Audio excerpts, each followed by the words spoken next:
Hello again, and welcome to this beautiful forest I'm wandering around on a lovely sunny day.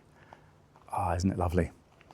And we're talking about the different behavioral practices in yoga. Not moralistic practices by any means, but deliberate ways of living that support your life and your personal development. So far we've talked about non-violence and truth, non-stealing, controlling the sexual function. And now we're talking about possessions, about possessiveness or the lack of it. And I think it's really helpful to look at the word, first of all. So Aparigraha in Sanskrit means without grasping onto objects. But in English, the word's even more helpful, possession. There might be an implication when you think about your possessions. It's like, it's mine. I can do what I want with it. But there's another meaning of possession, of course, that we think about in terms of spirit. Spiritual possessions in some form. So if we think about an object being possessed by a spirit, or a person being possessed by a spirit, in more famous film examples, we have this idea of someone or something's spirit going into something. Well, what if your possessions are objects that you've put a bit of yourself in? We even say that as an idiom in English. We talk about putting yourself into what you do. But if what you are is in these possessions, if they're damaged or stolen, you lose a bit of yourself. And you'll feel violated, you feel like lost because of it.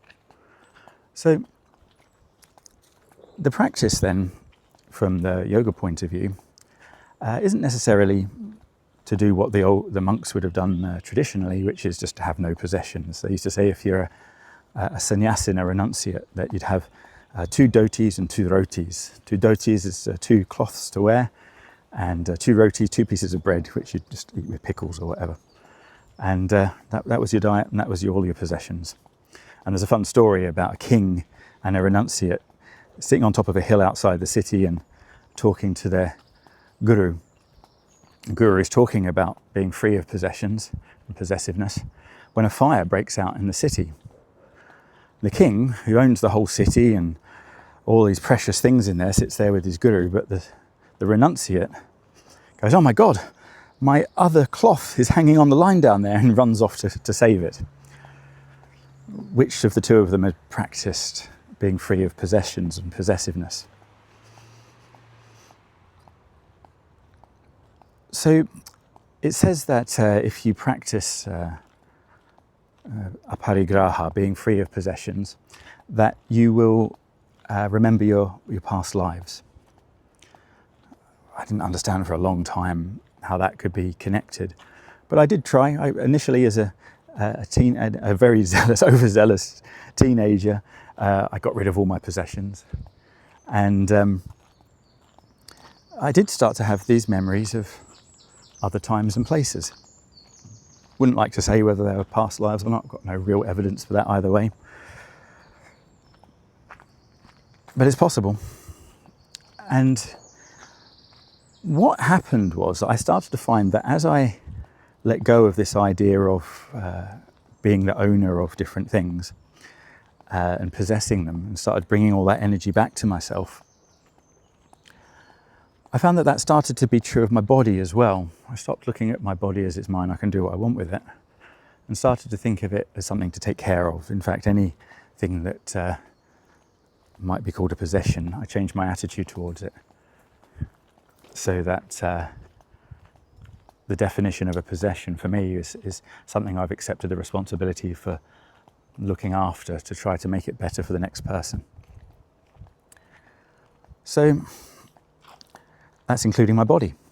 And I found that when I let go of identification with my body as a possession, I could feel my spirit in my body, and that's when I started to remember these other times and places. And some of those actually did seem to have a correspondence to my current psychology. I could see this life as almost a continuation of those experiences. Maybe it's just that what's going on for me now is in resonance in something in the group unconscious. There's lots of possible theories for it, and it goes well beyond the scope of this nice little walkie-talkie, as my friend Sarah decided to call them. So if you want to practice this, you don't have to get rid of everything you own, but it might be worth considering changing your attitude towards them so that you can be free of the tyranny of possessions, being constantly worried things will be taken away from you, and you may notice that your sense of security is bound up in various objects. I feel safe because I have a house or money in the bank or a car or a telephone or whatever else you might be identifying, but also status symbols. I feel safe because I've got these visible signs of wealth and people can see that I'm doing well, and then I can get a better result in life. Well, if you can be truthful with yourself, anything can be taken away. You can lose your relationships, your career. Ask any refugee, you can lose it all. So instead, you start returning your security to your sense of self, to something potentially even beyond your identity. Because identity can change. You might start to change that all the time. It might be something that's almost like quicksilver. It might not be real at all, according to some philosophies. Personality is a construct, it's not even a real thing. But my point here is that if you can let go of the artificial sense of security that you've invested into objects and career and even relationships, and return that sense of security to yourself, it's very much the same as drawing your spirit back into yourself so that you can find out what you really are, which I think might be part of the reason you're practicing yoga. So I hope this practice of Aparigraha helps you, and I look forward to seeing you soon.